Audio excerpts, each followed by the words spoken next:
Bonjour à tous et bienvenue sur ma chaîne. Aujourd'hui, nous allons plonger dans les services touristiques importants pour le voyageur et le touriste. C'est votre première fois ici, n'oubliez pas de vous abonner et de cliquer sur la cloche pour ne rien manquer de nos prochaines vidéos. Et si vous êtes déjà abonné, merci de votre fidélité. Sans plus attendre, passons directement au sujet du jour. Services touristiques importants pour le voyageur et le touriste. Introduction. Dans ce cours, vous identifierez un ensemble de services touristiques essentiels pour les voyageurs: assurance voyage, passeport, demande de visa et opération bagages. Les informations liées à ces procédures doivent être captées, traitées, mises à jour et mises à disposition des clients à différents moments, de la négociation à la conclusion de la vente. Vous comprendrez l'importance de l'assurance voyage pour les touristes, ce qu'elle couvre et comment la souscrire. Vous connaîtrez les règles de délivrance d'un passeport et les pays qui exigent un visa pour les Brésiliens lorsqu'ils voyagent à l'étranger. Enfin, vous pouvez consulter la réglementation générique sur les bagages et les excédents de bagages au Brésil et à l'étranger. Que diriez-vous d'explorer ce contenu et de vous préparer à offrir cet accompagnement aux clients, en plus d'améliorer vos connaissances techniques en matière de documentation et de services d'assistance touristique? Assurance voyage, définition, droits et démarches. Commençons par les services d'assurance voyage. Les accidents et les problèmes de santé nous accompagnent à tout moment. L'agence de voyage doit donc préparer un guide sur l'assurance voyage pour aider les clients. Une bonne suggestion est de préparer une foire aux questions, connue sous le nom de FAQ. Prenons un exemple basé sur l'article de Monique Rennes, 2021, du site Mellor Destino. Comment fonctionne une assurance voyage? Il s'apparente à un plan de santé temporaire, une garantie d'indemnisation pour diverses situations et accidents valables pendant le voyage et dans les règles précisées au contrat. Quelle est la différence entre une assurance voyage et une assistance voyage? L'assurance voyage est payée par le touriste lui-même, qui doit ensuite demander le remboursement à la compagnie d'assurance, en respectant les limites contractées. L'assistance voyage transfère le service à la compagnie d'assurance, qui prend en charge toutes les dépenses contractées. Pourquoi les touristes devraient-ils souscrire une assurance voyage internationale? Il s'agit d'une exigence dans plusieurs pays et peut être demandée à l'immigration. De plus, les accidents et les maladies peuvent affecter n'importe quel voyageur, quelle que soit son expérience. Où souscrire une assurance voyage internationale?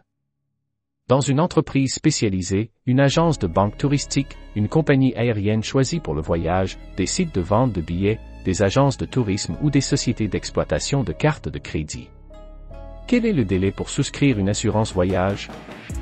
Le voyageur doit souscrire une assurance pour la même période du voyage, mais compter 2 jours supplémentaires en raison de complications telles que les retards des compagnies aériennes, la surréservation à l'embarquement, c'est-à-dire la survente, lorsque plus de sièges sont vendus que ce qui est disponible dans un avion, et des problèmes avec documentation. Que couvre l'assurance voyage? Fondamentalement, la couverture fait référence aux soins d'urgence, mais elle peut offrir d'autres garanties aux utilisateurs, selon le choix du voyageur: soins médicaux et dentaires 24 heures sur 24, interruption ou annulation du voyage, visite et accompagnement en cas d'hospitalisation prolongée, frais pharmaceutiques. Hébergement après sortie de l'hôpital, nouvelle réservation de billets d'avion, rapatriement sanitaire, assistance funéraire, indemnisation en cas de décès et d'invalidité, localisation et indemnisation en cas de perte de bagages, frais juridiques, entre autres. Comment se déroule le service d'assurance voyage? Dans les contrats d'assurance voyage, le touriste choisit le lieu de prestation. En assistance voyage, la compagnie d'assurance envoie généralement le médecin ou recommande les hôpitaux et services partenaires. Une question que se posent les clients concerne les modalités d'assurance, la couverture et les prix. Sur la base du site Seguros Promo, 2021, nous pouvons simuler une matrice avec ces informations. Il existe différents modèles: individuels, couple, groupe, famille et entreprise, et les forfaits incluent les frais médicaux et hospitaliers, DMH, combinés à une couverture supplémentaire pour la perte de bagages et les frais pharmaceutiques. Quant aux destinations, les plus contractées sont États-Unis et Europe. Voyage national. Amérique du Sud. Il existe des forfaits spécifiques. Enceinte. Backpacking, liberté et petit prix. Voyage en mer. Découvrez ci-dessous des exemples de devis d'assurance réalisés dans le comparateur Seguros Promo 2021 et qui reflètent une partie de ces informations. En ajoutant les informations cataloguées et les données du comparateur de prix numérique, l'agence de tourisme négocie la vente d'assurance voyage, rectifie la réservation déjà consolidée ou réoriente le client en fonction de ses besoins et des spécificités de l'itinéraire. Passeport et visa, compagnons inséparables. Les agences de tourisme doivent être attentives aux démarches liées à l'obtention, au remplacement ou à la mise à jour des passeports et des visas de sortie. Le gouvernement fédéral, à travers son site de service gov.br 2022, identifie le passeport comme un document officiel, délivré par le département de la police fédérale, DPF, requis par l'immigration dans les ports, aéroports et voies d'accès internationales et dans lequel les visas d'entrée pour les pays doivent être enregistrés. Prenons l'exemple suivant. Fernando, brésilien, résident à Rio de Janeiro, souhaite voyager au Canada avec sa femme et son fils de 7 ans. Il prévoit de voyager dans 90 jours, mais la famille n'a ni passeport ni visa. Fernando consulte son agence et avoue avoir oublié de fournir les documents, alors que feriez-vous? Dans un premier temps, vous devez le guider pour créer le passeport. Le décret-loi 8374/2014 décrit les types de passeports suivants au Brésil. Commun, citoyen brésilien ou naturalisé, couleur bleue. Officiel, personne voyageant dans le cadre d'une mission officielle du gouvernement ou d'un pays, couleur verte. Diplomatique, président de la République, ancien président, vice-président, député, juge et gouverneur, couleur rouge. Étranger, réfugié politique ou sans nationalité définie, apatride. La couleur est jaune. Urgence, appliquée aux passagers qui, en raison d'urgence avérée, ne peuvent pas attendre l'heure de livraison prévue, couleur bleu ciel. Laissez-passer, étranger originaire d'un pays sans relation diplomatique avec le Brésil. La couleur est marron. Vous devriez alors recommander le passeport normal, bleu. Il suffit de rassembler les documents, identité, CPF, acte de mariage si le nom du conjoint a été modifié et l'acte de naissance de l'enfant, de remplir les formulaires sur le site de la police fédérale, de payer les frais et de programmer la collecte dans un délai de 10 jours utiles. Le passeport est valable 10 ans pour les adultes et 5 ans pour les enfants de moins de 18 ans. Expliquez au client comment il doit procéder s'il perd son passeport à l'étranger. À ce sujet, Chimanti et Tavares, 2016, informent que les touristes doivent contacter les organismes consulaires brésiliens pour obtenir un nouveau passeport, qui sera exigé au départ. Avec votre passeport en main, vous conseillez le client sur son visa pour le Canada. Tout d'abord, nous devons clarifier ce que nous voyons. Chimanti et Tavares, 2016, confirment qu'un visa est une autorisation d'entrée donnée par un pays à un citoyen étranger pour une durée déterminée. Les règles dépendent de l'emplacement de destination. Sur le portail Visa World, vous pouvez vérifier qu'un visa pour les Brésiliens n'est pas requis pour plus de 150 pays, mais certains exigent des attestations d'hébergement, des lettres d'invitation et des billets aller-retour pour le Brésil.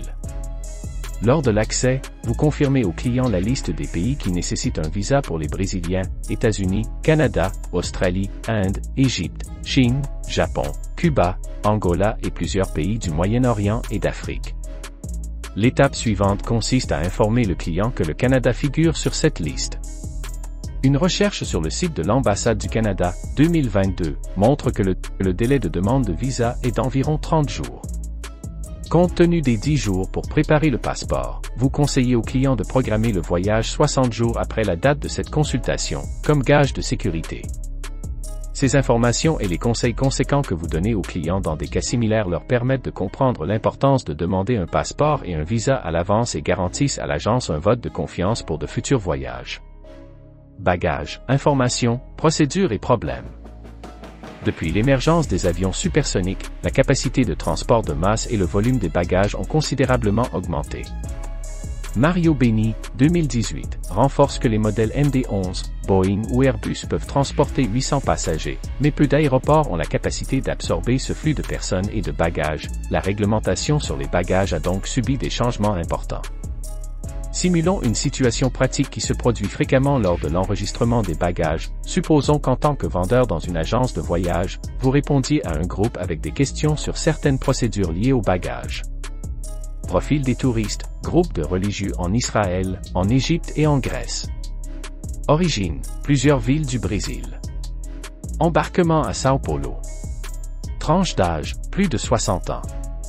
Question client, que faut-il emporter dans un bagage à main? Que ne pas prendre? Quelle est la limite de poids? Que se passe-t-il si nous perdons nos bagages enregistrés? Pour ces situations, votre agence dispose déjà d'un système d'information touristique conçu à partir des informations de Pasini, 2014, il vous suffit donc de consulter le tableau matriciel, d'adapter les directives du groupe et de passer à la clôture. Sur la base de ces informations, pratiquement tous les doutes ont été résolus, mais la question des procédures en cas de perte de bagages est restée en suspens. Vous pouvez utiliser les instructions de Pasini, 2014, pour confirmer l'existence de comptoirs d'assistance des compagnies aériennes dans le hall des arrivées, en cas de dysfonctionnement, de dommages ou de vol de bagages. Normalement, le registre des irrégularités des bagages, RIB, ou un document similaire doit être complété. Au Brésil, en plus de recevoir de la compagnie aérienne la valeur correspondant au bagage perdu, s'il n'est pas retrouvé et restitué dans les 7 jours, vols intérieurs, ou 21 jours, vols internationaux, le passager a droit à une indemnisation dans un délai maximum de 7 jours, vols intérieurs, ou 21 jours, vols internationaux. 7 jours. Sur la base des directives de Denise Mustapha, 2020, vous devez rappeler aux passagers que la perte de bagages lors d'un voyage entre Israël, l'Égypte et la Grèce suit les réglementations locales et doit être consultée auprès des compagnies aériennes. Pour cette raison, vous devriez suggérer une assurance voyage qui couvre l'indemnisation en cas de perte de bagages, notamment dans les aéroports égyptiens. Le coût approximatif est de 150 $ américains pour les vols à l'étranger. La plupart des assurances voyage proposent déjà 2 types de couverture en cas de perte de bagages. Assurance complémentaire garantit aux passagers un complément à l'indemnisation versée par la compagnie aérienne dans la limite établie. Si le plan couvre le montant de 1500,00 $, et que la compagnie aérienne paie 1000,00 $ à titre d'indemnisation, l'assurance voyage complétera 500,00 $ de ce montant. Assurance complémentaire, il s'agit d'une indemnisation supplémentaire.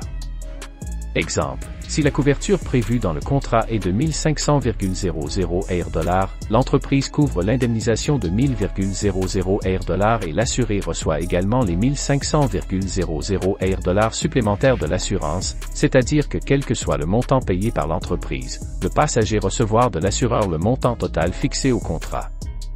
Prêt.